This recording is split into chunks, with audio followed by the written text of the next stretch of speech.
사랑하는 사람과의 이별은 누구에게나 깊은 상실감을 안겨줍니다.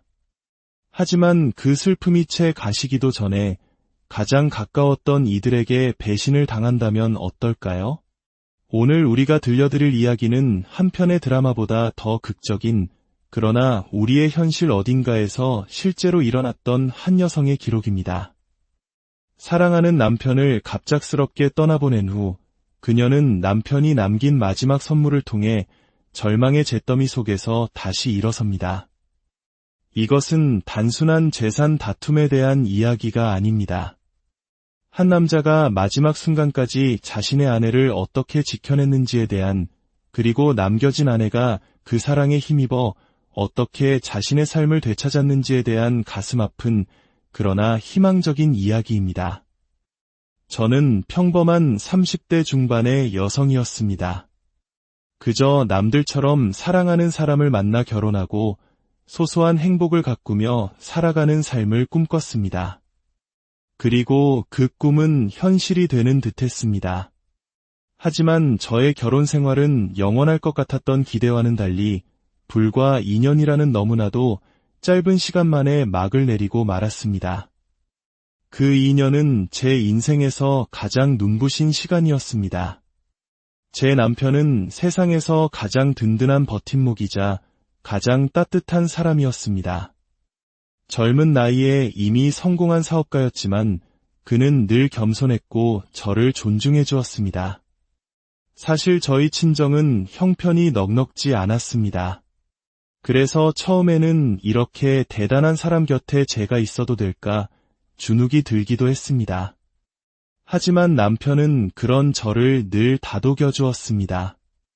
자신도 훨씬 더 어려운 환경에서 스스로의 힘으로 일어섰다며 절대 스스로를 부족하게 여기지 말라고 말해주었죠. 그 사람과 함께라면 평생이 행복할 것이라 믿어 의심치 않았습니다. 결혼식 날, 저는 세상에서 가장 행복한 신부였습니다. 하지만 시댁 식구들의 눈에는 이미 제가 마음에 들지 않는다는 기색이 역력했습니다. 특히 시어머니는 축하 인사를 받는 그 순간에도 싸늘한 표정을 감추지 않으셨죠. 사실 저희의 결혼은 처음부터 시댁의 반대에 부딪혔습니다.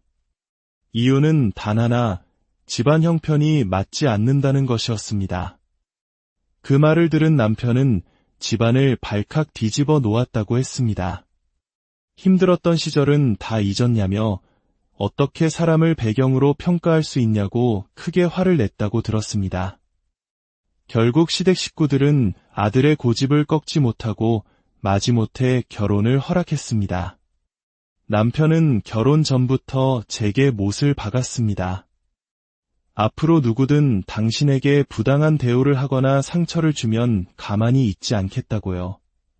남편의 그런 단호함 덕분에 결혼 초기에는 누구도 저를 함부로 대하지 못했습니다. 그 집안의 실질적인 가장은 남편이었으니까요. 하지만 남편이 없을 때면 시어머니와 시누이는 본 모습을 드러냈습니다. 시어머니는 만날 때마다 돈 이야기를 꺼내셨고 시누이는 남자 하나 잘 물었다는 식으로 비아냥거리며 저를 깎아내렸습니다. 하지만 저는 그런 사실을 굳이 남편에게 말하지 않았습니다. 이미 저를 지키기 위해 애쓰는 남편의 마음을 더 복잡하게 만들고 싶지 않았기 때문입니다. 시댁 식구들은 경제적으로 남편에게 크게 의존하고 있었습니다. 집안에 무슨 일이 생기면 당연하다는 듯 남편을 찾았고 돈이 필요하면 아무렇지 않게 손을 벌렸습니다. 마음 따뜻한 남편은 그런 가족들을 차마 외면하지 못했습니다. 저는 그런 모습이 불만스러웠지만 그 또한 남편의 가족이기에 이해하려 노력했습니다. 그러던 어느 날 평온했던 저희의 삶에 어두운 그림자가 드리워졌습니다. 남편이 계속해서 몸이 좋지 않다고 말하기 시작했습니다. 안색은 눈에 띄게 나빠졌고 입맛이 없다며 식사도 제대로 하지 못했습니다. 저는 새로 시작한 사업 때문에 피로가 쌓인 것이라 대수롭지 않게 여겼습니다.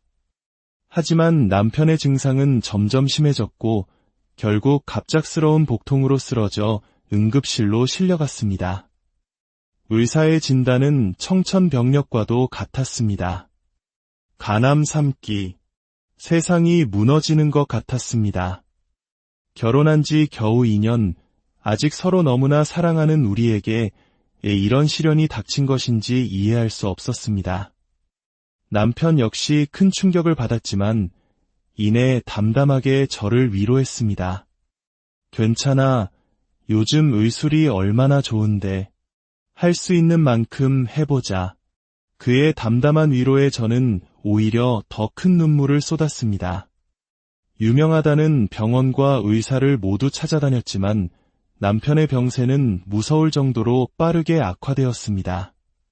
다른 장기로까지 암이 전이되었고 남편은 하루가 다르게 야위어갔습니다. 그런 상황 속에서도 시댁 식구들의 태도는 변하지 않았습니다. 시어머니는 병실에서 대놓고 저를 흘겨보며 말했습니다. 너 같은 애랑 결혼해서 우리 아들이 고생만 한다고, 애도 하나 못 낳고 이게 무슨 꼴이냐고요. 그 말은 비수처럼 제 가슴에 박혔습니다. 하지만 저는 맞서 싸우지 않았습니다. 오직 남편만 생각했습니다. 누구보다 힘든 싸움을 하고 있는 남편 앞에서 약한 모습을 보이고 싶지 않았습니다. 결국 남편은 제 손을 꼭 잡은 채 조용히 눈을 감았습니다. 그 순간 제 세상도 함께 끝난 것 같았습니다. 진정한 비극은 그 이후에 시작되었습니다. 남편이 세상을 떠나자마자 시댁은 가면을 벗어 던졌습니다. 남편의 장례가 채 끝나기도 전에 그들은 남편의 회사와 재산을 어떻게 나눌 것인지를 의논하고 있었습니다. 저는 참다 못해 울부짖었습니다. 남편이 하늘나라로 간 지 몇 시간도 되지 않았는데 어떻게 그런 말이 나올 수 있냐고요.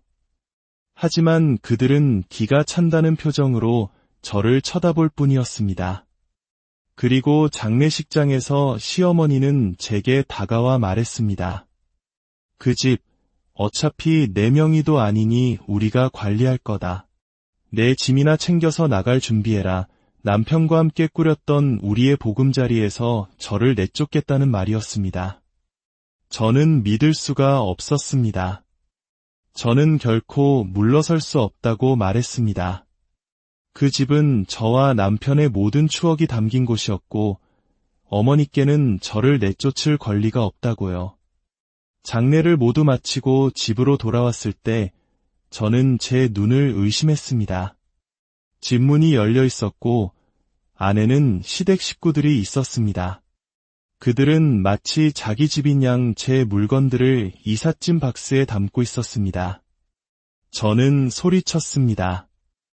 왜 남의 집에 함부로 들어와 이러시는 거냐고, 당장 멈추지 않으면 경찰에 신고하겠다고요. 그러자 시누이가 비웃으며 말했습니다. 웃기네.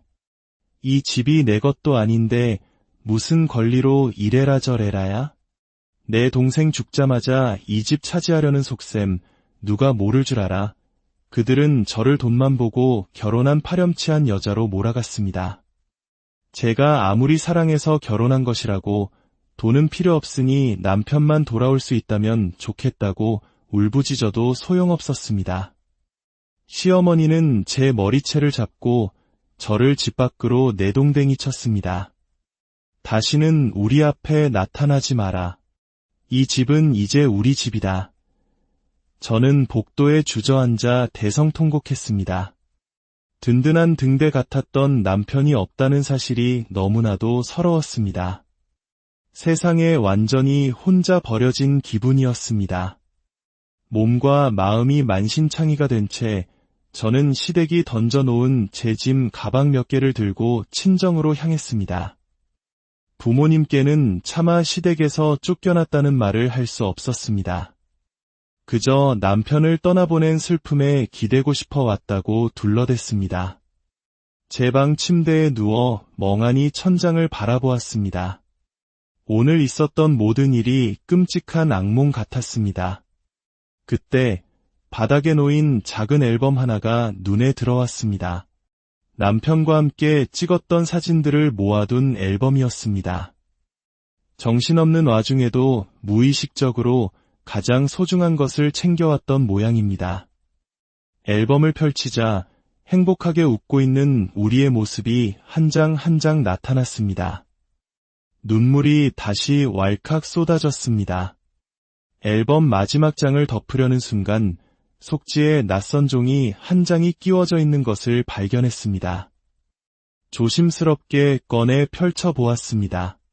그것은 분명 남편의 글씨체로 쓰인 도장까지 찍힌 정식 유언장이었습니다. 날짜를 보니 남편의 건강이 급격히 나빠지던 무렵이었습니다. 유언장의 내용은 제 심장을 꽉 움켜쥐는 듯했습니다. 본인 김현수는 병세 악화에 따라 본인의 의사와 재산 처분을 명확히 하기 위해 이 유언장을 작성한다. 본인 소유의 회사 지분 전부와 신혼집을 포함한 모든 부동산을 배우자 박지연에게 단독 상속한다. 본인의 모든 금융자산 또한 배우자 박지연에게 전부 상속한다. 본인의 직계 가족을 포함한 그 어떤 친인척도 본 유언에 대해 이의를 제기할 수 없음을 명확히 한다. 유언장 아래에는 변호사의 서명과 직인까지 찍혀 있었습니다. 저는 유언장을 가슴에 끌어안고 한참을 울었습니다. 남편이 얼마나 치밀하게 그리고 얼마나 절박하게 저를 지키려 했는지 그 마음이 고스란히 전해졌기 때문입니다. 그는 이미 모든 것을 예측하고 있었습니다. 자신이 떠난 후 시댁 식구들이 제게 어떤 짓을 할지를 모두 알고 있었던 것입니다. 다시는 일어서지 못할 만큼 무너졌다고 생각했는데 남편이 남겨준 이 한 장의 종이가 저를 다시 일으켜 세우고 있었습니다.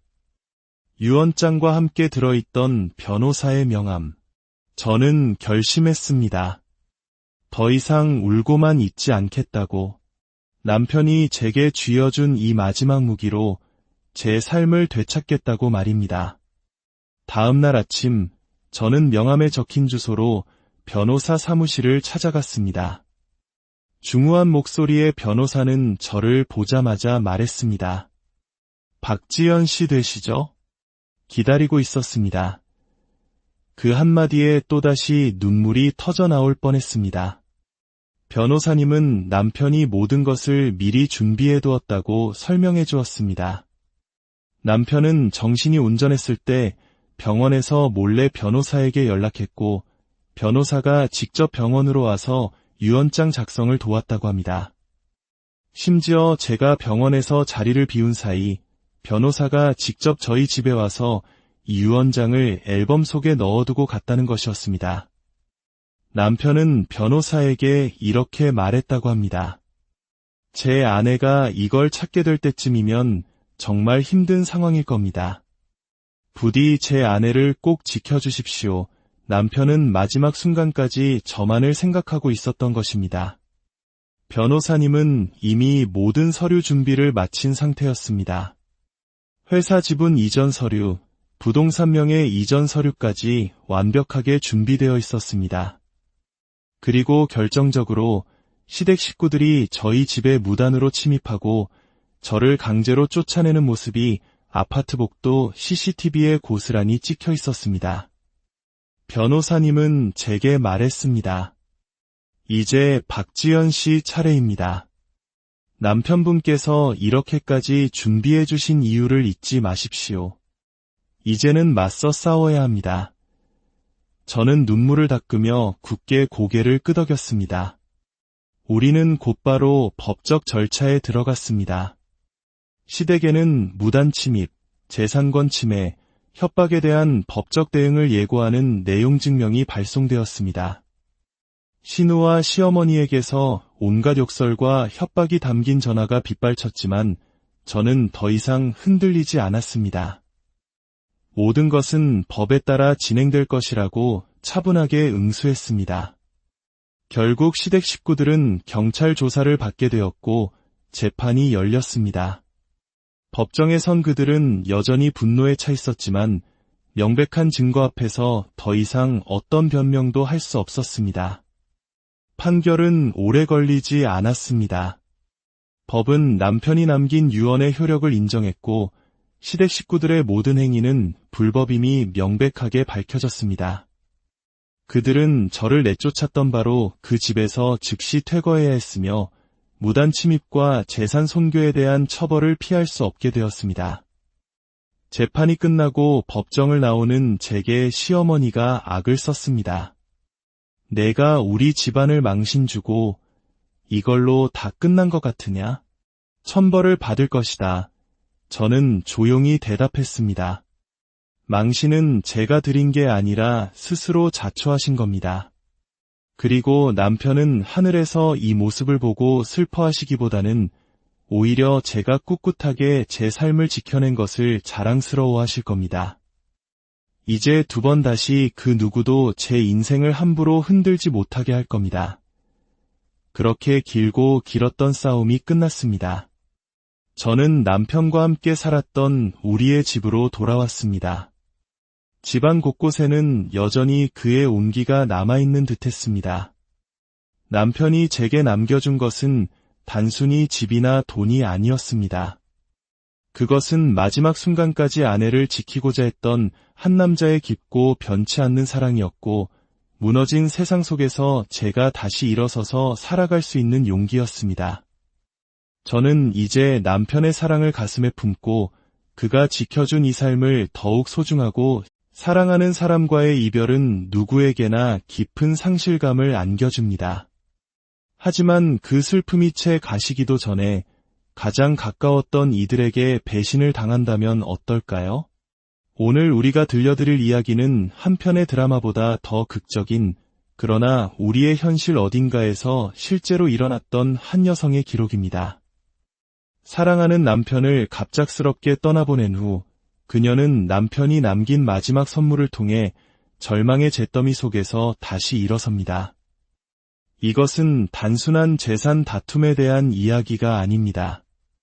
한 남자가 마지막 순간까지 자신의 아내를 어떻게 지켜냈는지에 대한, 그리고 남겨진 아내가 그 사랑에 힘입어 어떻게 자신의 삶을 되찾았는지에 대한 가슴 아픈 그러나 희망적인 이야기입니다. 저는 평범한 30대 중반의 여성이었습니다. 그저 남들처럼 사랑하는 사람을 만나 결혼하고 소소한 행복을 가꾸며 살아가는 삶을 꿈꿨습니다. 그리고 그 꿈은 현실이 되는 듯했습니다. 하지만 저의 결혼 생활은 영원할 것 같았던 기대와는 달리 불과 2년이라는 너무나도 짧은 시간 만에 막을 내리고 말았습니다. 그 2년은 제 인생에서 가장 눈부신 시간이었습니다. 제 남편은 세상에서 가장 든든한 버팀목이자 가장 따뜻한 사람이었습니다. 젊은 나이에 이미 성공한 사업가였지만 그는 늘 겸손했고 저를 존중해 주었습니다. 사실 저희 친정은 형편이 넉넉지 않았습니다. 그래서 처음에는 이렇게 대단한 사람 곁에 제가 있어도 될까 주눅이 들기도 했습니다. 하지만 남편은 그런 저를 늘 다독여 주었습니다. 자신도 훨씬 더 어려운 환경에서 스스로의 힘으로 일어섰다며 절대 스스로를 부족하게 여기지 말라고 말해주었죠. 그 사람과 함께라면 평생이 행복할 것이라 믿어 의심치 않았습니다. 결혼식 날, 저는 세상에서 가장 행복한 신부였습니다. 하지만 시댁 식구들의 눈에는 이미 제가 마음에 들지 않는다는 기색이 역력했습니다. 특히 시어머니는 축하 인사를 받는 그 순간에도 싸늘한 표정을 감추지 않으셨죠. 사실 저희의 결혼은 처음부터 시댁의 반대에 부딪혔습니다. 이유는 단 하나, 집안 형편이 맞지 않는다는 것이었습니다. 그 말을 들은 남편은 집안을 발칵 뒤집어 놓았다고 했습니다. 힘들었던 시절은 다 잊었냐며 어떻게 사람을 배경으로 평가할 수 있냐고 크게 화를 냈다고 들었습니다. 결국 시댁 식구들은 아들의 고집을 꺾지 못하고 마지못해 결혼을 허락했습니다. 남편은 결혼 전부터 제게 못을 박았습니다. 앞으로 누구든 당신에게 부당한 대우를 하거나 상처를 주면 가만히 있지 않겠다고요. 남편의 그런 단호함 덕분에 결혼 초기에는 누구도 저를 함부로 대하지 못했습니다. 그 집안의 실질적인 가장은 남편이었으니까요. 하지만 남편이 없을 때면 시어머니와 시누이는 본 모습을 드러냈습니다. 시어머니는 만날 때마다 돈 이야기를 꺼내셨고, 시누이는 남자 하나 잘 물었다는 식으로 비아냥거리며 저를 깎아내렸습니다. 하지만 저는 그런 사실을 굳이 남편에게 말하지 않았습니다. 이미 저를 지키기 위해 애쓰는 남편의 마음을 더 복잡하게 만들고 싶지 않았기 때문입니다. 시댁 식구들은 경제적으로 남편에게 크게 의존하고 있었습니다. 집안에 무슨 일이 생기면 당연하다는 듯 남편을 찾았고, 돈이 필요하면 아무렇지 않게 손을 벌렸습니다.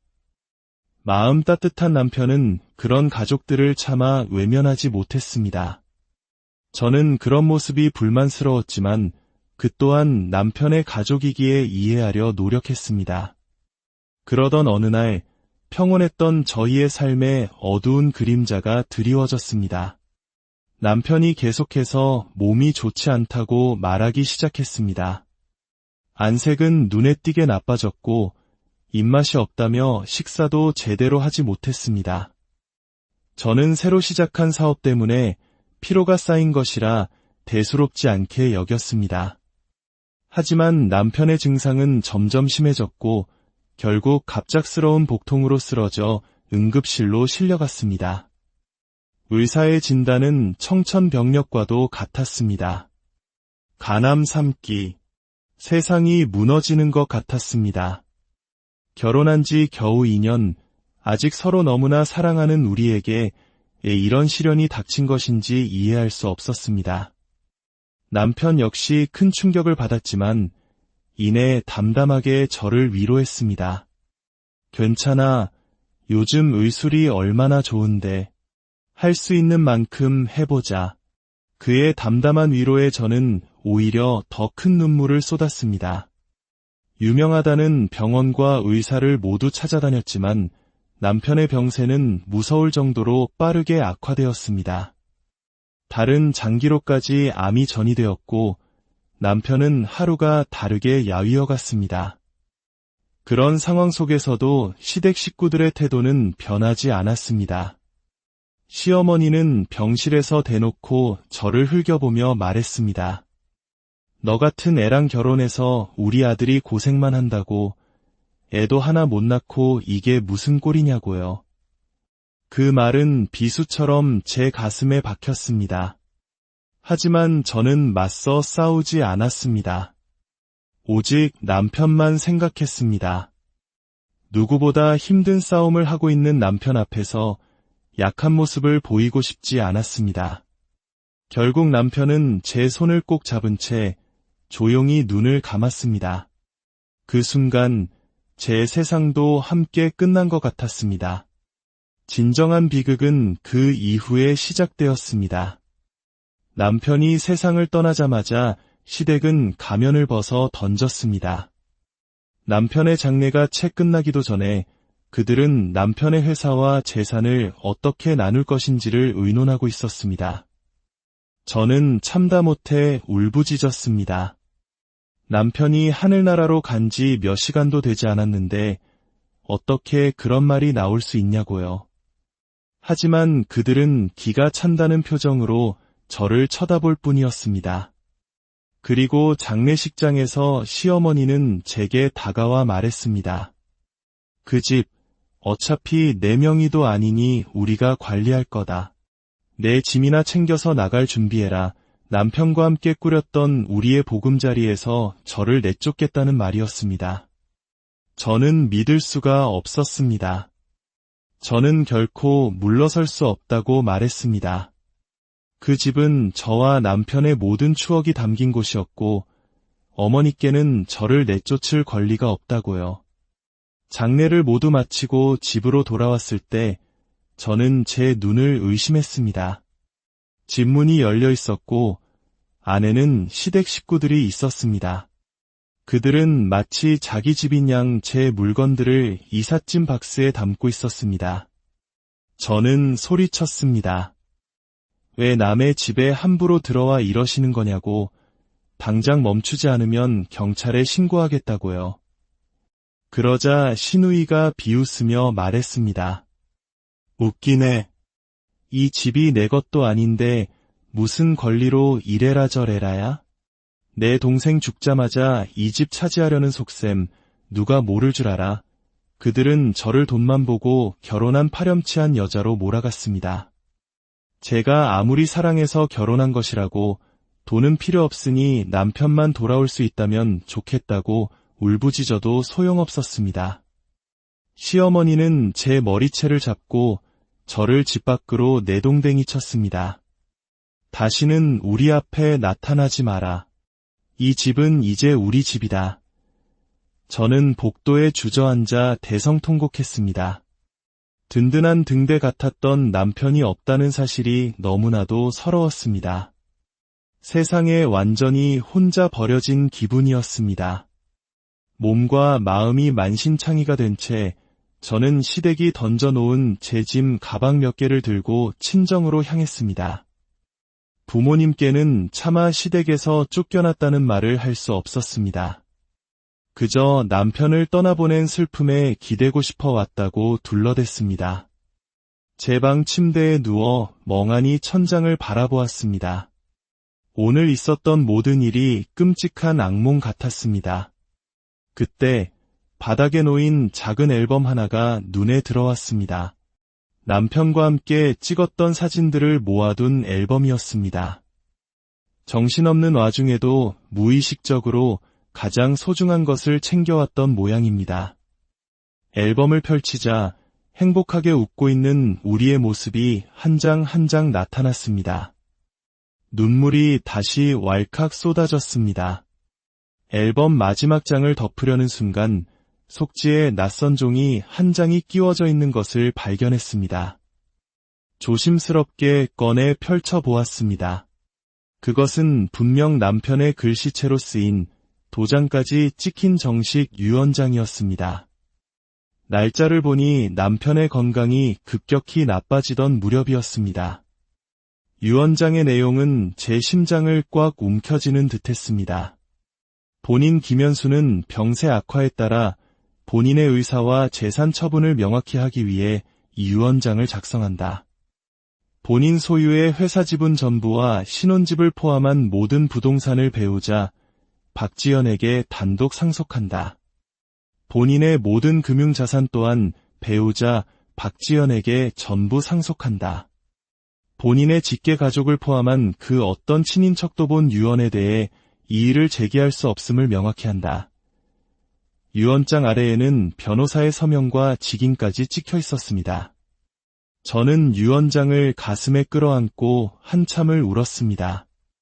남편이 얼마나 치밀하게 그리고 얼마나 절박하게 저를 지키려 했는지 그 마음이 고스란히 전해졌기 때문입니다.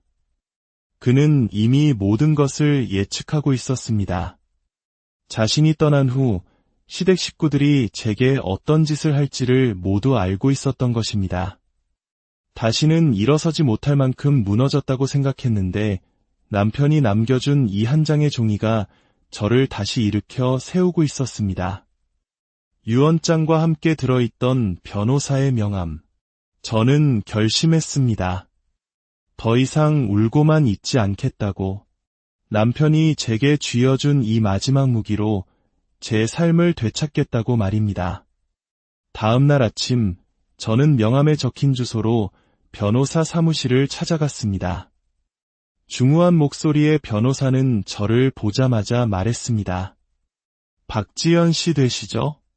기다리고 있었습니다. 그 한마디에 또다시 눈물이 터져나올 뻔했습니다. 변호사님은 남편이 모든 것을 미리 준비해두었다고 설명해 주었습니다.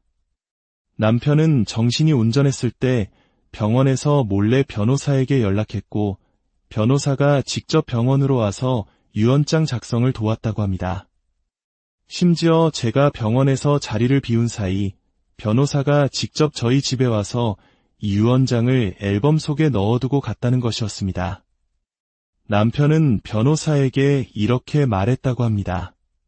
제 아내가 이걸 찾게 될 때쯤이면 정말 힘든 상황일 겁니다. 부디 제 아내를 꼭 지켜주십시오. 남편은 마지막 순간까지 저만을 생각하고 있었던 것입니다. 변호사님은 이미 모든 서류 준비를 마친 상태였습니다.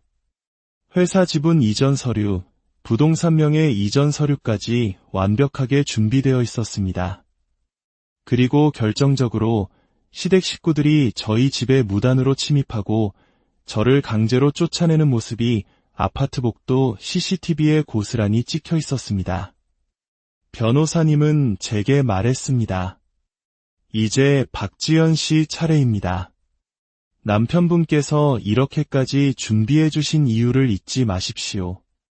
이제는 맞서 싸워야 합니다. 저는 눈물을 닦으며 굳게 고개를 끄덕였습니다. 우리는 곧바로 법적 절차에 들어갔습니다. 시댁에는 무단 침입, 재산권 침해, 협박에 대한 법적 대응을 예고하는 내용 증명이 발송되었습니다. 신우와 시어머니에게서 온갖 욕설과 협박이 담긴 전화가 빗발쳤지만 저는 더 이상 흔들리지 않았습니다. 모든 것은 법에 따라 진행될 것이라고 차분하게 응수했습니다. 결국 시댁 식구들은 경찰 조사를 받게 되었고 재판이 열렸습니다. 법정에 선 그들은 여전히 분노에 차 있었지만 명백한 증거 앞에서 더 이상 어떤 변명도 할 수 없었습니다. 판결은 오래 걸리지 않았습니다. 법은 남편이 남긴 유언의 효력을 인정했고 시댁 식구들의 모든 행위는 불법임이 명백하게 밝혀졌습니다. 그들은 저를 내쫓았던 바로 그 집에서 즉시 퇴거해야 했으며 무단 침입과 재산 손괴에 대한 처벌을 피할 수 없게 되었습니다. 재판이 끝나고 법정을 나오는 제게 시어머니가 악을 썼습니다. 내가 우리 집안을 망신주고 이걸로 다 끝난 것 같으냐? 천벌을 받을 것이다. 저는 조용히 대답했습니다. 망신은 제가 드린 게 아니라 스스로 자초하신 겁니다. 그리고 남편은 하늘에서 이 모습을 보고 슬퍼하시기보다는 오히려 제가 꿋꿋하게 제 삶을 지켜낸 것을 자랑스러워하실 겁니다. 이제 두 번 다시 그 누구도 제 인생을 함부로 흔들지 못하게 할 겁니다. 그렇게 길고 길었던 싸움이 끝났습니다. 저는 남편과 함께 살았던 우리의 집으로 돌아왔습니다. 집안 곳곳에는 여전히 그의 온기가 남아있는 듯했습니다. 남편이 제게 남겨준 것은 단순히 집이나 돈이 아니었습니다. 그것은 마지막 순간까지 아내를 지키고자 했던 한 남자의 깊고 변치 않는 사랑이었고 무너진 세상 속에서 제가 다시 일어서서 살아갈 수 있는 용기였습니다. 저는 이제 남편의 사랑을 가슴에 품고 그가 지켜준 이 삶을 더욱 소중하고 사랑하는 사람과의 이별은 누구에게나 깊은 상실감을 안겨줍니다. 하지만 그 슬픔이 채 가시기도 전에 가장 가까웠던 이들에게 배신을 당한다면 어떨까요? 오늘 우리가 들려드릴 이야기는 한 편의 드라마보다 더 극적인, 그러나 우리의 현실 어딘가에서 실제로 일어났던 한 여성의 기록입니다. 사랑하는 남편을 갑작스럽게 떠나보낸 후 그녀는 남편이 남긴 마지막 선물을 통해 절망의 잿더미 속에서 다시 일어섭니다. 이것은 단순한 재산 다툼에 대한 이야기가 아닙니다. 한 남자가 마지막 순간까지 자신의 아내를 어떻게 지켜냈는지에 대한, 그리고 남겨진 아내가 그 사랑에 힘입어 어떻게 자신의 삶을 되찾았는지에 대한 가슴 아픈 그러나 희망적인 이야기입니다. 저는 평범한 30대 중반의 여성이었습니다. 그저 남들처럼 사랑하는 사람을 만나 결혼하고 소소한 행복을 가꾸며 살아가는 삶을 꿈꿨습니다. 그리고 그 꿈은 현실이 되는 듯했습니다. 하지만 저의 결혼 생활은 영원할 것 같았던 기대와는 달리 불과 2년이라는 너무나도 짧은 시간 만에 막을 내리고 말았습니다. 그 2년은 제 인생에서 가장 눈부신 시간이었습니다. 제 남편은 세상에서 가장 든든한 버팀목이자 가장 따뜻한 사람이었습니다. 젊은 나이에 이미 성공한 사업가였지만 그는 늘 겸손했고 저를 존중해 주었습니다. 사실 저희 친정은 형편이 넉넉지 않았습니다. 그래서 처음에는 이렇게 대단한 사람 곁에 제가 있어도 될까 주눅이 들기도 했습니다. 하지만 남편은 그런 저를 늘 다독여 주었습니다. 자신도 훨씬 더 어려운 환경에서 스스로의 힘으로 일어섰다며 절대 스스로를 부족하게 여기지 말라고 말해 주었죠. 그 사람과 함께라면 평생이 행복할 것이라 믿어 의심치 않았습니다. 결혼식 날, 저는 세상에서 가장 행복한 신부였습니다. 하지만 시댁 식구들의 눈에는 이미 제가 마음에 들지 않는다는 기색이 역력했습니다. 특히 시어머니는 축하 인사를 받는 그 순간에도 싸늘한 표정을 감추지 않으셨죠. 사실 저희의 결혼은 처음부터 시댁의 반대에 부딪혔습니다. 이유는 단 하나, 집안 형편이 맞지 않는다는 것이었습니다. 그 말을 들은 남편은 집안을 발칵 뒤집어 놓았다고 했습니다. 힘들었던 시절은 다 잊었냐며 어떻게 사람을 배경으로 평가할 수 있냐고 크게 화를 냈다고 들었습니다. 결국 시댁 식구들은 아들의 고집을 꺾지 못하고 마지못해 결혼을 허락했습니다. 남편은 결혼 전부터 제게 못을 박았습니다. 앞으로 누구든 당신에게 부당한 대우를 하거나 상처를 주면 가만히 있지 않겠다고요. 남편의 그런 단호함 덕분에 결혼 초기에는 누구도 저를 함부로 대하지 못했습니다. 그 집안의 실질적인 가장은 남편이었으니까요. 하지만 남편이 없을 때면 시어머니와 시누이는 본 모습을 드러냈습니다. 시어머니는 만날 때마다 돈 이야기를 꺼내셨고 시누이는 남자 하나 잘 물었다는 식으로 비아냥거리며 저를 깎아내렸습니다. 하지만 저는 그런 사실을 굳이 남편에게 말하지 않았습니다.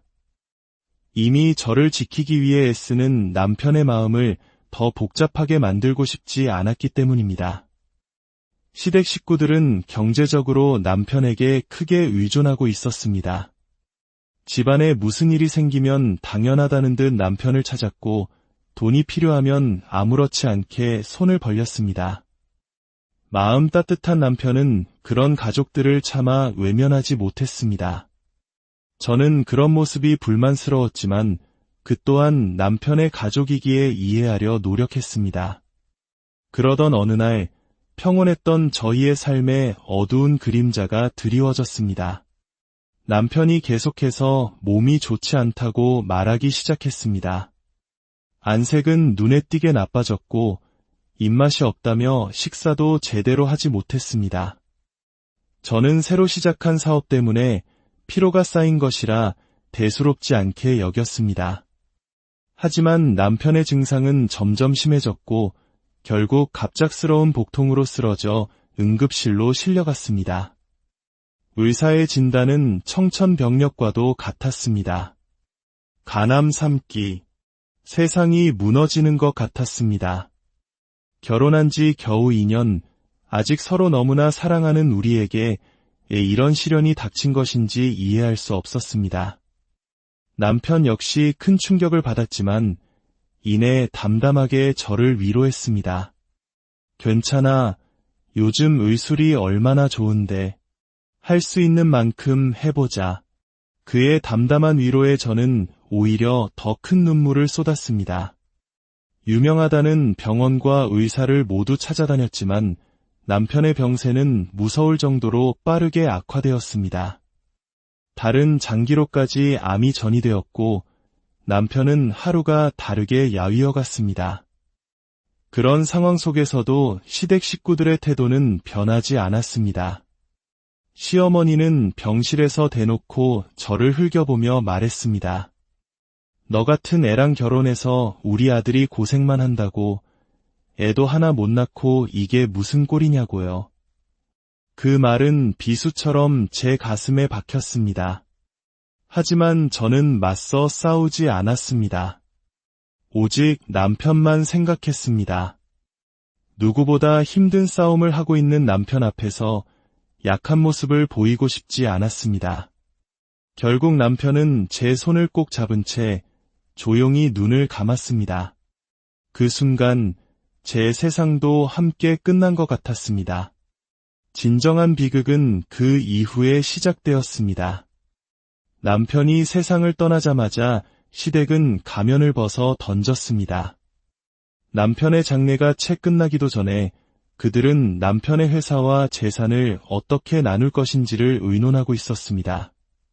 저는 참다 못해 울부짖었습니다.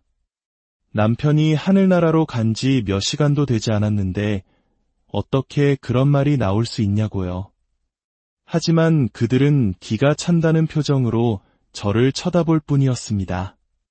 그리고 장례식장에서 시어머니는 제게 다가와 말했습니다. 그 집, 어차피 내 명의도 아니니 우리가 관리할 거다. 내 짐이나 챙겨서 나갈 준비해라.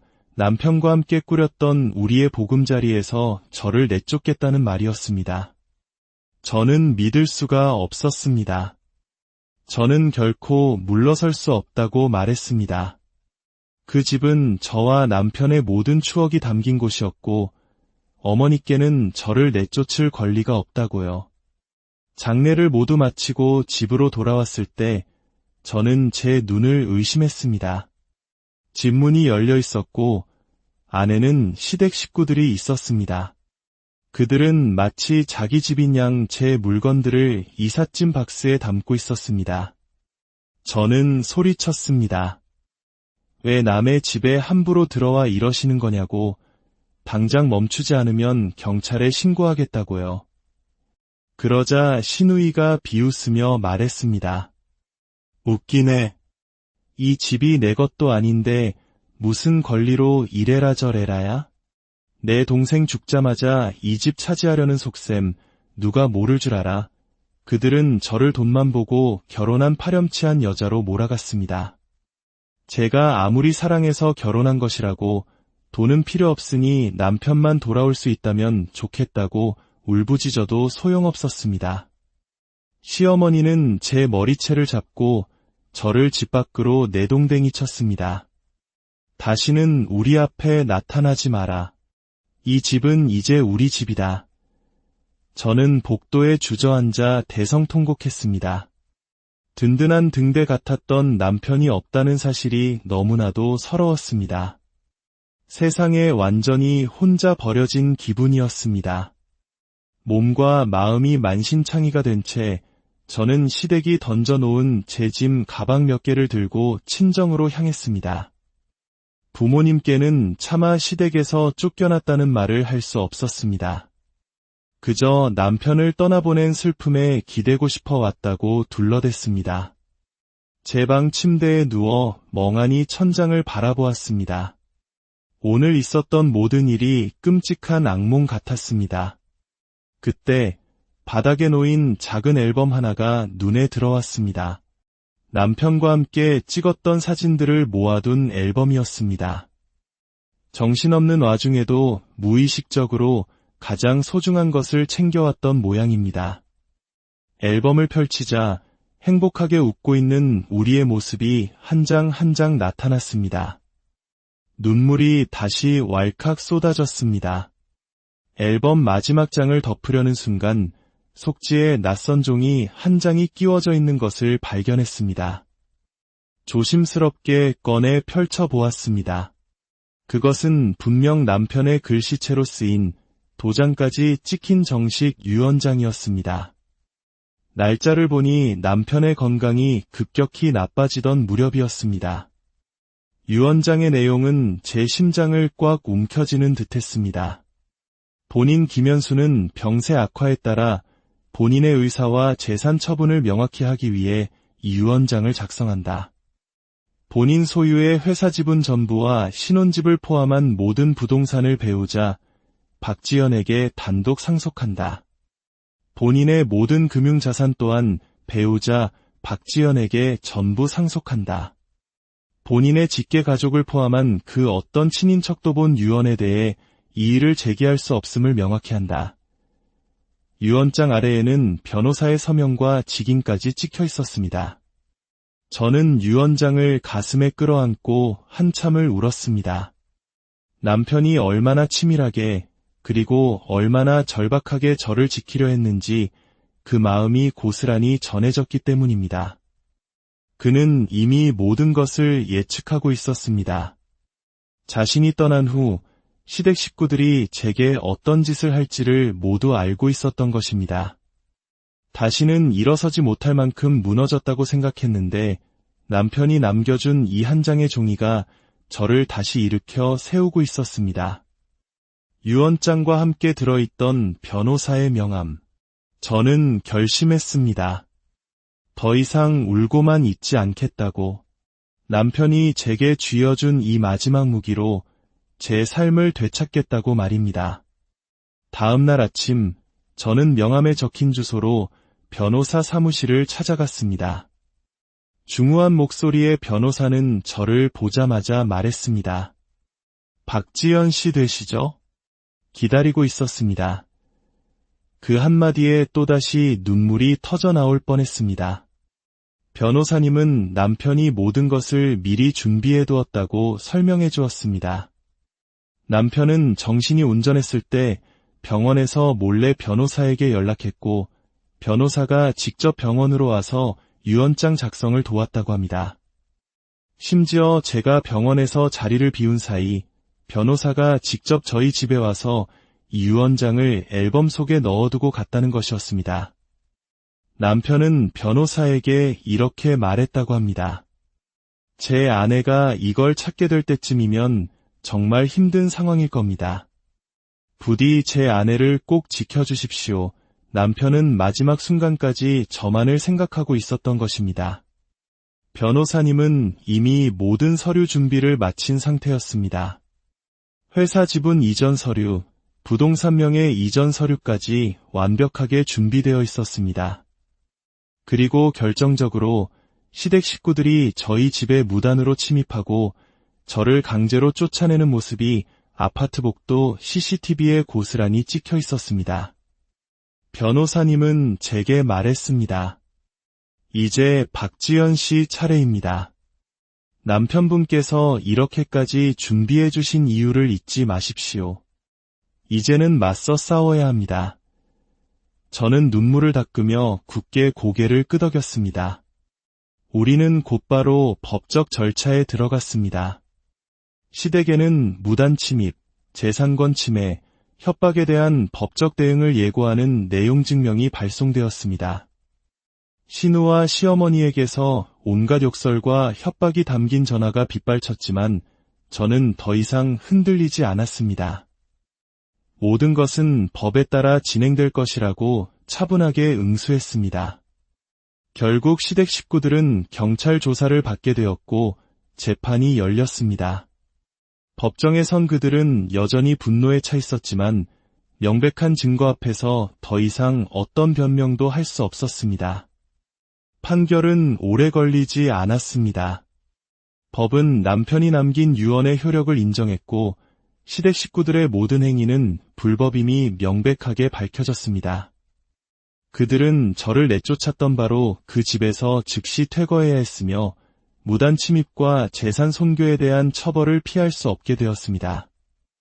재판이 끝나고 법정을 나오는 제게 시어머니가 악을 썼습니다. 내가 우리 집안을 망신주고 이걸로 다 끝난 것 같으냐? 천벌을 받을 것이다. 저는 조용히 대답했습니다. 망신은 제가 드린 게 아니라 스스로 자초하신 겁니다. 그리고 남편은 하늘에서 이 모습을 보고 슬퍼하시기보다는 오히려 제가 꿋꿋하게 제 삶을 지켜낸 것을 자랑스러워하실 겁니다. 이제 두 번 다시 그 누구도 제 인생을 함부로 흔들지 못하게 할 겁니다. 그렇게 길고 길었던 싸움이 끝났습니다. 저는 남편과 함께 살았던 우리의 집으로 돌아왔습니다. 집안 곳곳에는 여전히 그의 온기가 남아있는 듯했습니다.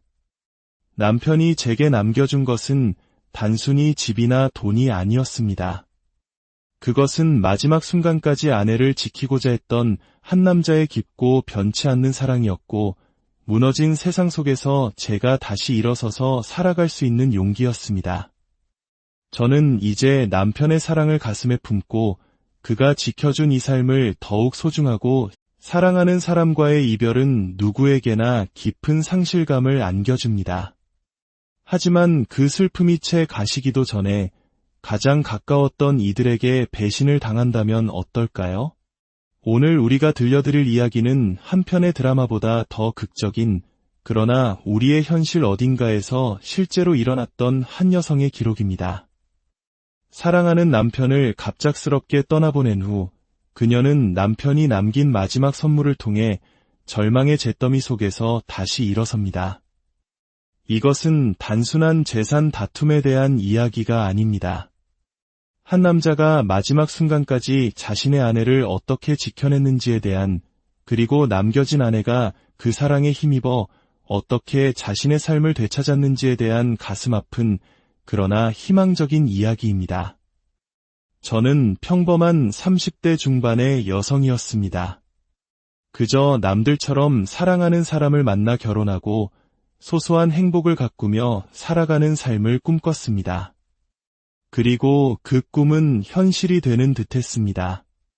하지만 저의 결혼 생활은 영원할 것 같았던 기대와는 달리 불과 2년이라는 너무나도 짧은 시간 만에 막을 내리고 말았습니다. 그 2년은 제 인생에서 가장 눈부신 시간이었습니다. 제 남편은 세상에서 가장 든든한 버팀목이자 가장 따뜻한 사람이었습니다. 젊은 나이에 이미 성공한 사업가였지만 그는 늘 겸손했고 저를 존중해 주었습니다. 사실 저희 친정은 형편이 넉넉지 않았습니다. 그래서 처음에는 이렇게 대단한 사람 곁에 제가 있어도 될까 주눅이 들기도 했습니다. 하지만 남편은 그런 저를 늘 다독여 주었습니다. 자신도 훨씬 더 어려운 환경에서 스스로의 힘으로 일어섰다며 절대 스스로를 부족하게 여기지 말라고 말해주었죠. 그 사람과 함께라면 평생이 행복할 것이라 믿어 의심치 않았습니다. 결혼식 날, 저는 세상에서 가장 행복한 신부였습니다. 하지만 시댁 식구들의 눈에는 이미 제가 마음에 들지 않는다는 기색이 역력했습니다. 특히 시어머니는 축하 인사를 받는 그 순간에도 싸늘한 표정을 감추지 않으셨죠. 사실 저희의 결혼은 처음부터 시댁의 반대에 부딪혔습니다. 이유는 단 하나, 집안 형편이 맞지 않는다는 것이었습니다. 그 말을 들은 남편은 집안을 발칵 뒤집어 놓았다고 했습니다. 힘들었던 시절은 다 잊었냐며 어떻게 사람을 배경으로 평가할 수 있냐고 크게 화를 냈다고 들었습니다. 결국 시댁 식구들은 아들의 고집을 꺾지 못하고 마지못해 결혼을 허락했습니다. 남편은 결혼 전부터 제게 못을 박았습니다. 앞으로 누구든 당신에게 부당한 대우를 하거나 상처를 주면 가만히 있지 않겠다고요. 남편의 그런 단호함 덕분에 결혼 초기에는 누구도 저를 함부로 대하지 못했습니다. 그 집안의 실질적인 가장은 남편이었으니까요. 하지만 남편이 없을 때면 시어머니와 시누이는 본 모습을 드러냈습니다. 시어머니는 만날 때마다 돈 이야기를 꺼내셨고 시누이는 남자 하나 잘 물었다는 식으로 비아냥거리며 저를 깎아내렸습니다. 하지만 저는 그런 사실을 굳이 남편에게 말하지 않았습니다. 이미 저를 지키기 위해 애쓰는 남편의 마음을 더 복잡하게 만들고 싶지 않았기 때문입니다. 시댁 식구들은 경제적으로 남편에게 크게 의존하고 있었습니다. 집안에 무슨 일이 생기면 당연하다는 듯 남편을 찾았고 돈이 필요하면 아무렇지 않게 손을 벌렸습니다. 마음 따뜻한 남편은 그런 가족들을 차마 외면하지 못했습니다. 저는 그런 모습이 불만스러웠지만 그 또한 남편의 가족이기에 이해하려 노력했습니다. 그러던 어느 날 평온했던 저희의 삶에 어두운 그림자가 드리워졌습니다. 남편이 계속해서 몸이 좋지 않다고 말하기 시작했습니다. 안색은 눈에 띄게 나빠졌고 입맛이 없다며 식사도 제대로 하지 못했습니다. 저는 새로 시작한 사업 때문에 피로가 쌓인 것이라 대수롭지 않게 여겼습니다. 하지만 남편의 증상은 점점 심해졌고 결국 갑작스러운 복통으로 쓰러져 응급실로 실려갔습니다. 의사의 진단은 청천벽력과도 같았습니다. 간암 3기. 세상이 무너지는 것 같았습니다. 결혼한 지 겨우 2년, 아직 서로 너무나 사랑하는 우리에게 왜 이런 시련이 닥친 것인지 이해할 수 없었습니다. 남편 역시 큰 충격을 받았지만 이내 담담하게 저를 위로했습니다. 괜찮아. 요즘 의술이 얼마나 좋은데. 할 수 있는 만큼 해보자. 그의 담담한 위로에 저는 오히려 더 큰 눈물을 쏟았습니다. 유명하다는 병원과 의사를 모두 찾아다녔지만 남편의 병세는 무서울 정도로 빠르게 악화되었습니다. 다른 장기로까지 암이 전이되었고 남편은 하루가 다르게 야위어갔습니다. 그런 상황 속에서도 시댁 식구들의 태도는 변하지 않았습니다. 시어머니는 병실에서 대놓고 저를 흘겨보며 말했습니다. 너 같은 애랑 결혼해서 우리 아들이 고생만 한다고 애도 하나 못 낳고 이게 무슨 꼴이냐고요. 그 말은 비수처럼 제 가슴에 박혔습니다. 하지만 저는 맞서 싸우지 않았습니다. 오직 남편만 생각했습니다. 누구보다 힘든 싸움을 하고 있는 남편 앞에서 약한 모습을 보이고 싶지 않았습니다. 결국 남편은 제 손을 꼭 잡은 채 조용히 눈을 감았습니다. 그 순간 제 세상도 함께 끝난 것 같았습니다. 진정한 비극은 그 이후에 시작되었습니다. 남편이 세상을 떠나자마자 시댁은 가면을 벗어 던졌습니다. 남편의 장례가 채 끝나기도 전에 그들은 남편의 회사와 재산을 어떻게 나눌 것인지를 의논하고 있었습니다. 저는 참다 못해 울부짖었습니다. 남편이 하늘나라로 간 지 몇 시간도 되지 않았는데 어떻게 그런 말이 나올 수 있냐고요. 하지만 그들은 기가 찬다는 표정으로 저를 쳐다볼 뿐이었습니다. 그리고 장례식장에서 시어머니는 제게 다가와 말했습니다. 그 집, 어차피 4명이도 아니니 우리가 관리할 거다.